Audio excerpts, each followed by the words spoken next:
With a sweep of his pen and a twist of satire, South Africa's best-known political cartoonist Jonathan Shapiro, known by his pen name Zapiro, lampoons and mocks the powerful. But that's exactly what cartoonists should be doing. We should be able to be rude and offensive, and there should be space in society for rudeness and offense. You see, offensiveness is in the eye of the beholder. This attitude has not gone down well with the ruling party leadership in South Africa. Jacob Zuma, South Africa's president-in-waiting, is suing Zapiro for defamation for the way he's depicted in some of the cartoons. Draw his nose first and then his eyes, and I started pulling the eyes far apart because they were a little bit far apart, and I saw kind of a squint, so I sort of made them more squint. The showerhead attachment on Zuma has become an iconic image in South Africa. It was first published after Zuma was acquitted in a Johannesburg court of raping an HIV-positive woman.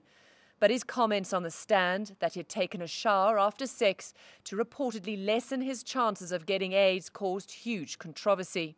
What is it about this image that offends you and Jacob Zuma? What is offensive is the continued use of the shower above the head of Mr. Zuma. But it's an element of satire. That is what the cartoonist does, by caricaturing the powerful. But it's an element, if you look at the way it's cartooned, it's an element of cartooning Mr. Zuma as imbecilically. Duarte accuses Zapiro, an anti-apartheid activist, of being bigoted. Zapiro cartoons, he started off, for instance, cartooning black people quite racially.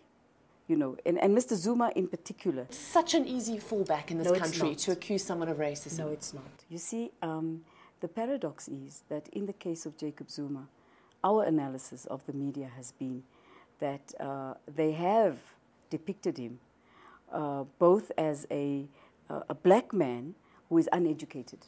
Zapiro brings up that Nelson Mandela, South Africa's first black president, is a huge fan of his cartoons.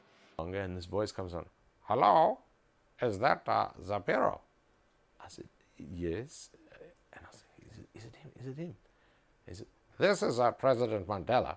And then I said, well, it sounds like you, so it must be you.